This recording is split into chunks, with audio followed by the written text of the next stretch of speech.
بسم اللہ الرحمن الرحیم۔ ترمذی ثانی کا سبق ہے باب ما جاء انحش اللحم نحشا وبه قال حدثنا احمد بن منيع قال حدثنا سفيان بن عيينة عن عبد الكريم ابي امية عن عبد الله بن الحارث قال زوجني ابي فدعا اناسا فيهم صفوان بن امية فقال ان رسول الله صلى الله عليه وسلم قال انحسوا اللحم نحسا فانه اهنأ وامرأ. وفي الباب عن عائشة وأبي هريرة رضي الله عنهما هذا حديث لا نعرفه إلا من حديث عبد الكريم، وقد تكلم بعض أهل العلم في عبد الكريم المعلم من قبل حفظه منهم أيوب السختياني.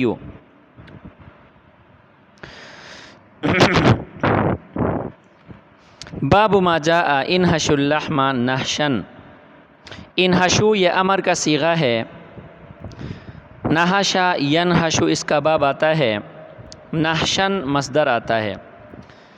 یہ اس میں دو لغات ہیں، ایک نحشن بالشین ہے اور دوسرا نحسن بالسین ہے، دونوں کا معنی ایک ہی ہے۔ انحشو اور انحسو، نحشا ینحشو نحشن، نحسا ینحسو نحسن، باب دونوں کا جو ہے نا کیا ہے، معنی دونوں کا ایک ہے، اگرچہ ایک میں بشین المعجمہ ہے اور ایک میں بسین المہملہ ہے، دونوں طرح ضبط کیا گیا ہے۔ سمجھ میں آ گئی کہ نہیں آئی؟ امام لغت امام اسماعی رحمہ اللہ نے دونوں کا معنی بیان فرمایا ہے، القبض علی اللحم بالفم وازالته عن العظم۔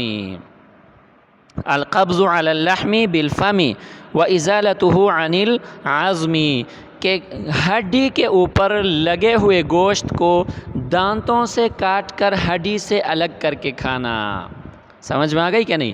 ہڈی کے اوپر لگے ہوئے گوشت کو دانتوں سے کاٹ کر ہڈی سے الگ کرنا، نحش اور نحس ان دونوں الفاظ کا معنی ہے۔ سمجھ میں آ گئی کہ نہیں آئی؟ اور بھی بہت سارے علماء نے مختلف معانی اس کے بیان فرمائے ہیں، لیکن یہاں پر یہی معنی جو ہے زیادہ راجح ہے اور یہی معنی زیادہ صحیح ہے، اس لیے ہم اسی ایک معنی پر کیا کرتے ہیں، اکتفا کرتے ہیں۔ دیکھیں، عبداللہ ابن حارث فرماتے ہیں کہ میرے والد نے میرا نکاح کروایا، شادی کی، ان میں سے بہت سارے لوگوں کو دعوت دی، ان میں سے ایک صفوان ابن امیہ بھی تھے۔ حضرت صفوان ابن امیہ نے نبی صلی اللہ علیہ وسلم کا ارشاد نقل کیا ہم لوگوں سے کہ نبی صلی اللہ علیہ وسلم نے فرمایا انحسوا اللحم نحسا، کہ تم لوگ گوشت کو دانتوں سے نوچ نوچ کر کھایا کرو، فإنہ اہنأ و امرأ، اہنأ اور امرأ یہ دونوں اس میں تفضیل کے صیغے ہیں۔ اہنأ کا معنی ہے زیادہ لذیذ اور امرأ کا معنی ہے زیادہ زود ہضم، کہ دانتوں سے گوشت کو کاٹ کر کھانے سے اس کی لذت بڑھ جاتی ہے، اور اسی طرح وہ زود ہضم ہوتا ہے، اس کے اندر ہضم ہونے کی صلاحیت کیا ہوتی ہے، زیادہ ہوتی ہے۔ تو اس لیے فرمایا کہ تم لوگ جو ہے نا وہ گوشت دانتوں سے کاٹ کر الگ کر کے کیا کیا کرو، کھایا کرو۔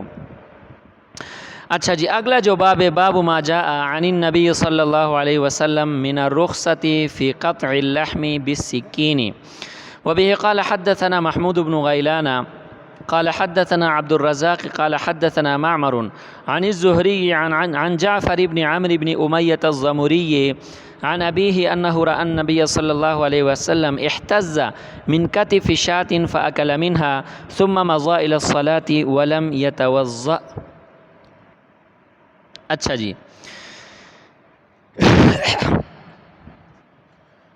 عامر بن امیہ ضمری حضرت جعفر رحمہ اللہ کے والد ہیں، اور حضرت جعفر اپنے والد محترم عامر ابن امیہ ضمری سے نقل فرماتے ہیں کہ انہوں نے فرمایا کہ انہوں نے نبی صلی اللہ علیہ وسلم کو دیکھا، احتز کہ آپ صلی اللہ علیہ وسلم کاٹ رہے تھے، من کتف شاۃ بکری کے مونڈے کے گوشت کو نبی صلی اللہ علیہ وسلم نے کاٹا۔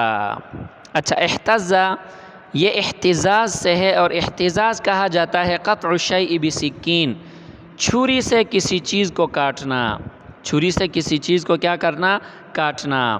تو یہاں پر حضرت عامر ابن امیہ زمری فرماتے ہیں کہ نبی صلی اللہ علیہ وسلم نے بکری کے مونڈے کے گوشت کو چھری سے کاٹا، فَأَكَلَ مِنْهَا، نبی صلی اللہ علیہ وسلم نے اس میں سے کھا لیا، ثُمَّ مَضَىٰ، پھر آپ صلی اللہ علیہ وسلم چل پڑے إِلَى الصَّلَاةِ، نماز پڑھنے کے لیے، وَلَمْ يَتَوَضَّأْ، اور آپ صلی اللہ علیہ وسلم نے وضو نہیں فرمایا۔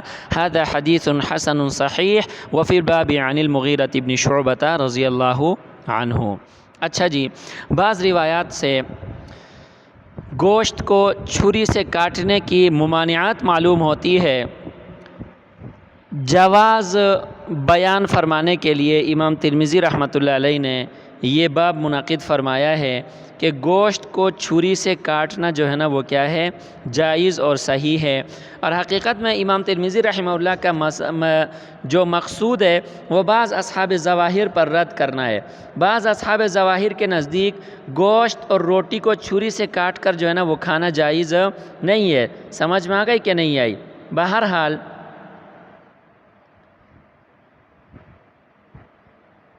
حضرت امام ترمذی رحمہ اللہ فرماتے ہیں کہ گوشت کو چھری سے کاٹنے کی رخصت کے بیان میں کہ نبی صلی اللہ علیہ وسلم نے جو ہے نا وہ خود گوشت کو چھری سے کاٹ کر جو ہے نا وہ تناول فرمایا ہے، تو لہٰذا اس سے جو ہے نا کیا ہے، جواز ثابت ہوا۔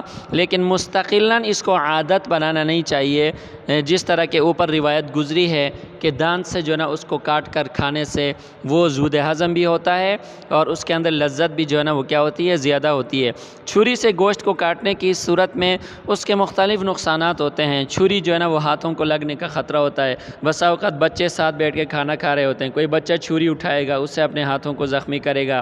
اور بعض لوگوں کی یہ عادت ہوتی ہے کہ وہ چھری اور کانٹے کو گوشت میں ڈال کر اس کو ایسے منہ میں ڈال کے کاٹتے ہیں، تو زبان کے کٹنے کا، ہونٹوں کے کٹنے کا جو ہے نا وہ کیا ہوتا ہے، خدشہ ہوتا ہے، خطرہ ہوتا ہے۔